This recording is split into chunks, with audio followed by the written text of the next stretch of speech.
আমি আর জাহ্নবী বহুবার না করেছি, কিন্তু তুই আমাদের কথা শুনিসনি। সেই জন্মদিনে তুই রশনিকে ইনভাইট করলি, ওর সঙ্গে তুই সম্পর্কটা রেখে গেলি। এই নিয়ে তোর আর জাহ্নবীর মধ্যে এত এত প্রবলেম হলো, তবুও তুই শুনলি না। সেই রশনিকে তুই ডাকলি।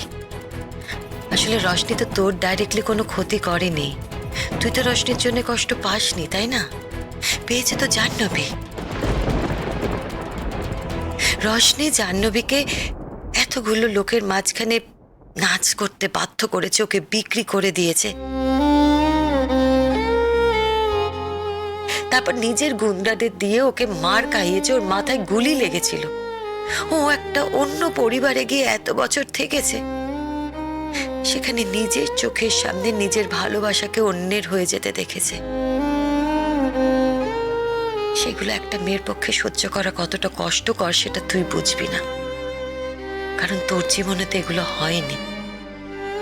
আর যদি অলি বেঁচে থাকতো, তাহলে কি জাহ্নবী তোর জীবনে আর ফেরত আসতো? আসতো না তো, এমনিও ফিরতো না। ও শুধুমাত্র অভিমন্যুর জন্যে এসেছে। আর তুই তুই কি করলি ঋষি? যে জাহ্নবীর পরম শত্রু, তার হাত ধরে তাকে বাড়িতে নিয়ে এলি, তার সঙ্গে বন্ধুত্ব করলি। আবার আজকের দিনে তোর জীবনে যদি জাহ্নবী না থাকে, তাহলে তোর জীবনটা কতটা দুর্বিষহ হবে এটা তুই ভাবতে পারছিস? আমাদের বারবার বলার সত্ত্বেও তুই রশনির সঙ্গে সম্পর্ক রাখছিস। হয়তো জাহ্নবী এটা মেনে নিতে পারেনি। তোর এই ব্যবহারই হয়তো তোদের মধ্যে দূরত্ব তৈরি করেছিল। হয়তো এটাই কারণ যে জাহ্নবী তোকে আর কিচ্ছু বলেনি, কিছু বলার প্রয়োজন মনে করেনি। কিন্তু দুঃখের বিষয় কি বলতো, এই কথাগুলো তোর মনে হলো না। তোর যুক্তিযুক্ত মনে হলো ওই কথাগুলো, যে কথাগুলো তোর বাবা তোকে বলল। আর যে খবরের কাগজে বেরোলো যে গ্যাং লিডার একটা হাই প্রোফাইল মেয়ে, অমনি তুই সেটা মেনে নিলি। তুই ভেবেই নিলি যে ওটা জাহ্নবী। কত সহজে অঙ্কগুলো মিলিয়ে নিলি না রে ঋষি? আমার সত্যি না ভাবতে অবাক লাগছে, জানিস তো। কি করে পারলি বলতো তুই? রোশনি আমার জীবনে অপরিহার্য নয়, কিন্তু বিনা কারণে লোকের পাশ থেকে সরে যাওয়ার শিক্ষাটা আমি তো তোমার কাছ থেকে কোনোদিন পাইনি মা। আজ তোমরা যখন জাহ্নবীর দিকটা বলছো, আমি তো দেখেছি রোশনিকে কাছ থেকে। কাল রোশনি জাহ্নবীকে রক্ত দিয়েছে। ঠিক সময় যদি রোশনি জাহ্নবীকে রক্ত না দিত, তাহলে কিন্তু জাহ্নবীকে বাঁচানো পসিবল ছিল না। এখন তোমরা ওর এই কাজটাকে কি বলবে? আমার কাছে বা সবার কাছে ভালো হওয়ার জন্য করেছে, আমাদের বিশ্বাস অর্জন করার জন্য করেছে, রাইট? কি বললি? রোশনি জাহ্নবীকে রক্ত দিয়েছে? হ্যাঁ, আর এই কথাটা আমাকে জানাতে বারণ করেছিল বলে আমি জানাইনি। শোনো, যে মানুষটা খারাপ, তার সব খারাপ, তার আজীবন সবকিছু খারাপ থাকবে, সেটা আমরা যেমন জোর গলায় বলতে পারি না, তেমনই যে এই মানুষটা ভালো, তার দ্বারা যে কোনোদিন ভুল হবে না, সেটাও কিন্তু বলা যায় না। হয়তো তোমরা যা বলেছো সেটাই কারণ, হয়তো সেই কারণেই জাহ্নবী আমাকে কিছু বলেনি, এবং এই কথাটা আমার মাথাতে আসেনি, এর জন্য আমার নিজের খুব খারাপ লাগছে। কিন্তু তাই বলে বাকি কারণগুলো আমি পুরোপুরি অস্বীকার করতে পারছি না। আর আমার মনে এই সন্দেহটা এসেছে, তার একমাত্র কারণ হচ্ছে জাহ্নবীকে আমি চিনি, আমার থেকে বেশি চিনি। ও যে এরকম কিছু কোনো কারণে করতে পারে, সেটা আমার ভাবনার বাইরে ছিল। শুনুন, আজ বিকেলে জাহ্নবীকে দেখতে দেবে, কাছে যেতে দেবে না, কিন্তু দেখতে পাবেন। মা, তুমি ওনাকে নিয়ে এসো। জাহ্নবীকে দেখতে পেলে উনি একটু বেটার ফিল করবেন। খাবারের উপরে রাগ করবেন না, না খেলে শরীর খারাপ করবে। এবার আপনার মেয়ে যদি জ্ঞান ফেরার পর জানতে পারে আপনি খাচ্ছেন না, তাতে আপনার শরীর খারাপ হয়েছে, খুব কষ্ট পাবে। কিন্তু এনিওয়ে, আমি গেলাম, বিকেলে গাড়ি পাঠিয়ে দিচ্ছি।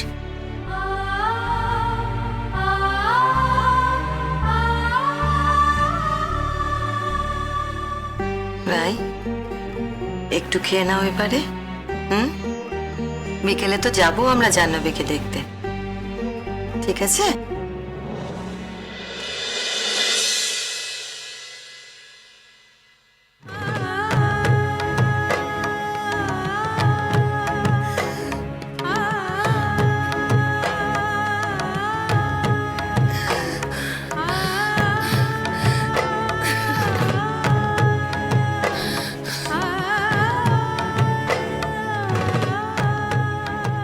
রাই, চলো বাড়ি চলো।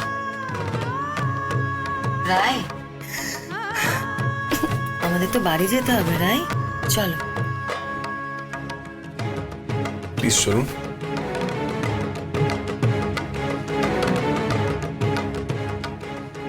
এসো এসো রাই, এসো এসো এসো আসতে এসো এসো।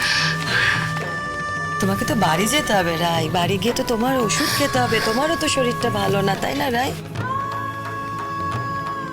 ওই বাড়িতে গিয়ে ছোটদি আমি কি করব বলতে পারো?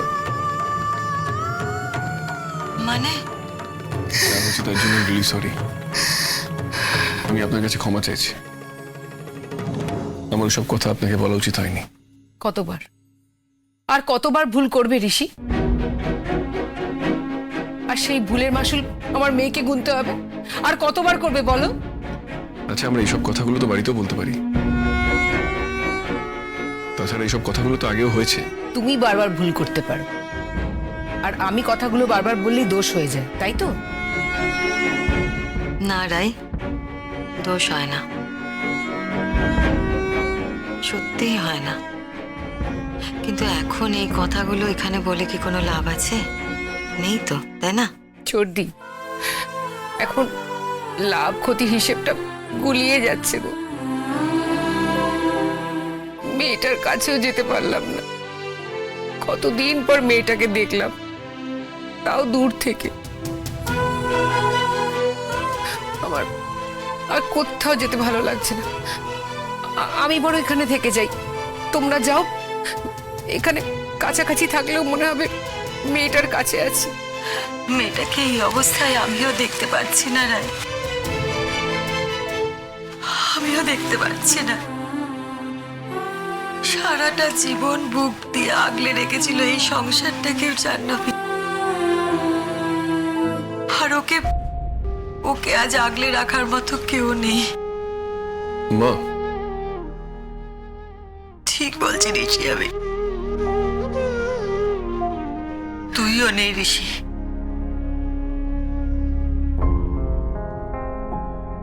এই 7টা বছর যে আমি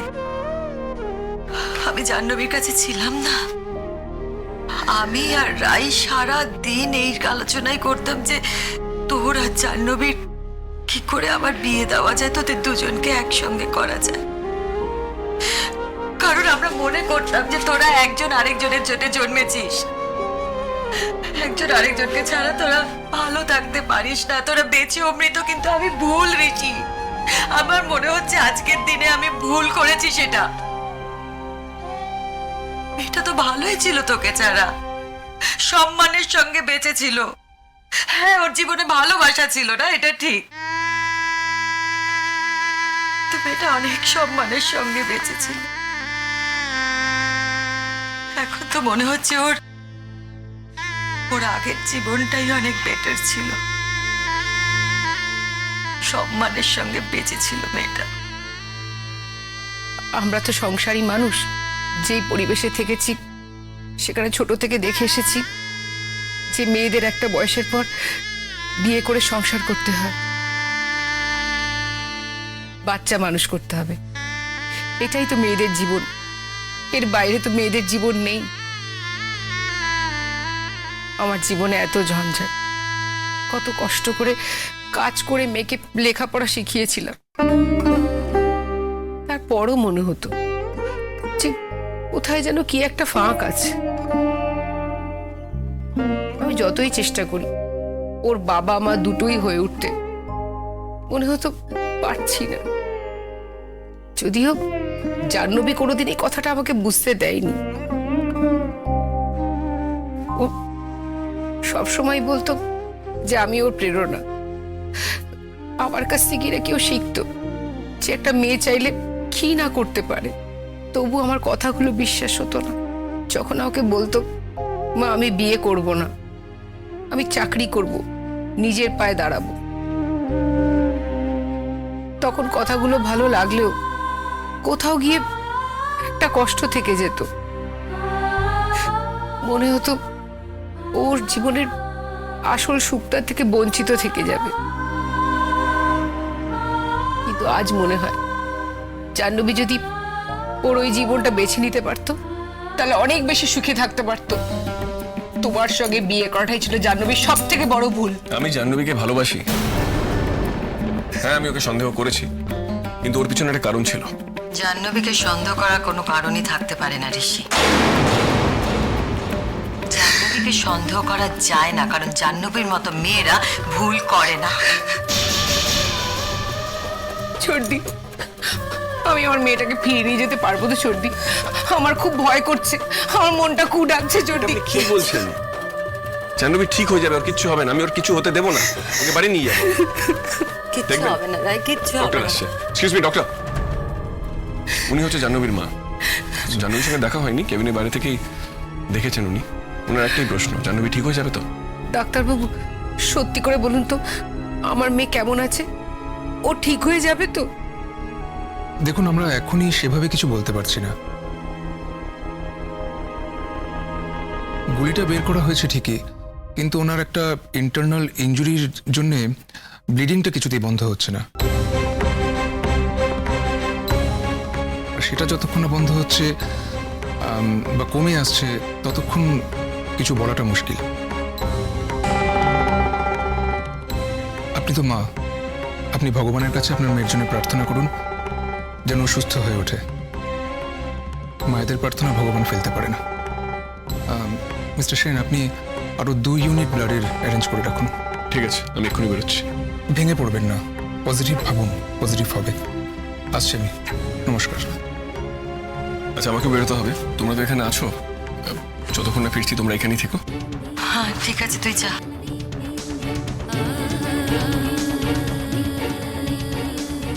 ছোটদি, আমার মেয়েটা ঠিক হয়ে যাবে তো? ও ও আবার আমাকে মা বলে ডাকবে তো? সব আগের মতো হয়ে যাবে তো ছোটদি? বলো না ছোটদি, বলো না। রাই রাই এরকম করে না, কেন এত কান্নাকাটি করছো? কিচ্ছু হবে না জাহ্নবী, কিচ্ছু হবে না। দেখো জাহ্নবী ঠিক সুস্থ হয়ে বাড়ি ফিরবে। ভগবান এত নিষ্ঠুর হতে পারে না। দেখো ভগবান ঠিক জাহ্নবীকে সুস্থ করে দেবে। রাই, কেঁদো না। ছোটর থেকে মেয়েটাকে একটার পর একটা কষ্ট সহ্য করতে হচ্ছে, আর যে কত সহ্য করতে হবে কে জানে। রাই, তুমি এরকম ভাবে বলো না। আমাদের জাহ্নবী ফাইটার, ওর কিচ্ছু হবে না। তুমি দেখো, ওর কিচ্ছু হবে না। তোমার মনে আছে? তোমার মনে আছে রশনির গুন্ডারা ওর মাথায় একবার গুলি করেছিল? জাহ্নবী ফিরে এসেছিল না আমাদের কাছে? ফিরে এসেছিল না? এবারেও ফিরে আসবে। তুমি দেখো, ওর কিচ্ছু হবে না, ওর কিচ্ছু হতে পারে না। তবে একটা কথা বলবো ছোটদি, জাহ্নবীর সংসারটা মনে হয় আর রইল না, ওটা বোধহয় ভেঙে গেল। ঋষিকে ওর ভুল বুঝতে হবে রাই। আমার বিশ্বাস হয়তো এখনই ওর ভুল বুঝতে পারছে। ঋষিকে ঋষির ভুল সংশোধন করতেই হবে। আর আমার বিশ্বাস ওর এই ভুলও সংশোধন করতে পারবে। ঋষি হয়তো পারলো, কিন্তু জাহ্নবী যদি জানতে পারে যে ঋষি ওকে কি ভেবেছিল, তাহলে সেটা জেনে কি জাহ্নবী ওকে ক্ষমা করে দিতে পারবে? কোনো দিন ক্ষমা করতে পারবে না, কোনোভাবেই পারবে না। আমি তো জাহ্নবীকে চিনি ছোটদি, ওর আত্মসম্মান বোধ প্রবল। যদি না পারে আমি জাহ্নবীকে জোর করব না। আমার চিন্তা কিন্তু ঋষিকে নিয়ে নয়। ঋষি জীবনে যা পারে তাই করুক। আমার চিন্তা আমার দাদু ভাইকে নিয়ে, অভিমন্যুকে নিয়ে। ও তো জাহ্নবী ছাড়া কিচ্ছু বোঝে না রাই। আর জাহ্নবী যদি এই সংসারটা ছেড়ে বেরিয়ে যায়, তাহলে আমার দাদু ভাইয়ের কি হবে বলো তো? ও কাকে নিয়ে থাকবে, কার সঙ্গে থাকবে, কাকে মাম্মাম বলবে? আমি শুধু এটাই ভাবছি।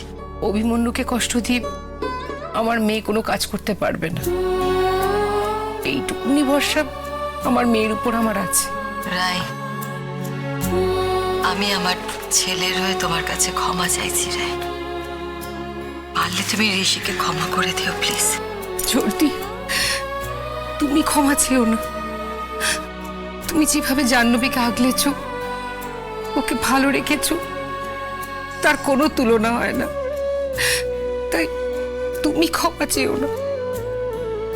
আমি ভাবতে পারিনি গো যে ঋষি জাহ্নবীকে এভাবে সন্দেহ করবে। ওর তো কোনো বিচার বুদ্ধি নেই। ঋষি তো খুব সহজেই অন্যের দ্বারা পরিচালিত হতে পারে। জাহ্নবী ওর জন্য, এই পরিবারের জন্য কি না করেছে, তারপরেও কি জাহ্নবীর এগুলো প্রাপ্য বলো? আমি নিজেই ঋষির ব্যবহারে আজকাল অবাক হয়ে যাই। মাঝে মাঝে মনে হয় আমি তো মা, অথচ আমি আমার ছেলেকে চিনতে পারিনি। ঋষি জাহ্নবীকে কতটা ভালোবাসতো সেটা তো আমি জানতাম না ছোটি, ঋষি জাহ্নবীকে যত না ভালোবেসেছে তার থেকে অনেক গুণ বেশি জাহ্নবী ঋষিকে ভালোবেসেছে। জাহ্নবী যখন ছিল না তখন কিন্তু ঋষি একা ছিল না। অলি তখন ঋষির জীবনে প্রবেশ করেছে, কারণ ঋষি তার একাকিত্বটাকে সহ্য করতে পারছিল না। কিন্তু জাহ্নবী ঋষিকে ছাড়া আর কোনোদিনও কাউকে ভালোবাসেনি। ঋষির খুশির জন্য ঋষি যা চেয়েছে সারা জীবন ও তাই করেছে।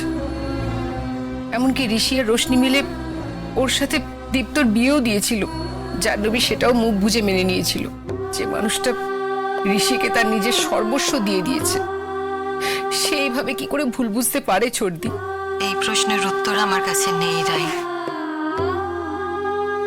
কিন্তু তুমি তো জানো যে জাহ্নবীকে আমি আমার মেয়ের মতো মনে করি, আমার সন্তানের মতো মনে করি। কোনো দিন ওকে আমি আমার ছেলের বউ হিসেবে ভাবিনি। জাহ্নবী সুস্থ হয়ে আসুক, তারপর ও সবটা জেনে যে সিদ্ধান্তই নেবে আমি ওর পাশে থাকবো। আমি আমার ছেলের হয়ে ওকে আর বোঝাতে যাব না রাই। এইটুকু কথা আমি তোমাকে দিতে পারি। ঋষিকে বুঝতে হবে, ঋষিকে ওর ভুল বুঝতে হবে। ওকে বুঝতে হবে যে রশনির সঙ্গে বন্ধুত্ব ও আর রাখতে পারবে না, কারণ ও এই সংসারে একা থাকে না। এই সংসারের সমস্ত কথা ওর কথায় চলতে পারে না। রশনি যতই ভালো মানুষের মুখোশ পরে থাকুক, ও যে আসলে ভালো মানুষ নয় সেটা কিন্তু ঋষিকে বুঝতে হবে। যতদিন না রশনি আমাদের বাড়িতে এসেছে ততদিন তো কোনো প্রবলেম ছিল না। রশনি আমাদের বাড়িতে আবার ফেরত এলো এবং প্রবলেমগুলো আবার শুরু হলো। আমি এটাকে কোনোভাবেই কাকতালীয় মনে করতে পারছি না। ঋষিকে বুঝতে হবে যে মানুষের বেসিক কখনো চেঞ্জ হয় না। কে জানে ছোটি, হয়তো তোমার ধারণাই ঠিক। কিন্তু যেই দোষী হোক, যাই হোক, আমি ঋষিকে আর সেই জায়গাটা দিতে পারবো না যেটা আগে দিয়েছিলাম। আমরা এক ভাবি আর আমাদের সঙ্গে আরেক হয়। কোনোদিনও স্বপ্নেও ভাবতে পেরেছিলাম ছোটদি যে এরকম হবে? ভেবেছিলাম এতদিনে ভগবান মুখ তুলে চেয়েছে, সব ভালো হচ্ছে, আরো ভালো হবে। জাহ্নবীকে সবাই মেনে নিয়েছিল ছোটদা ছাড়া। আমার বিশ্বাস ছিল একদিন ছোটদা নিজের ভুল বুঝতে পারবে আর জাহ্নবীকে মেনেও নেবে।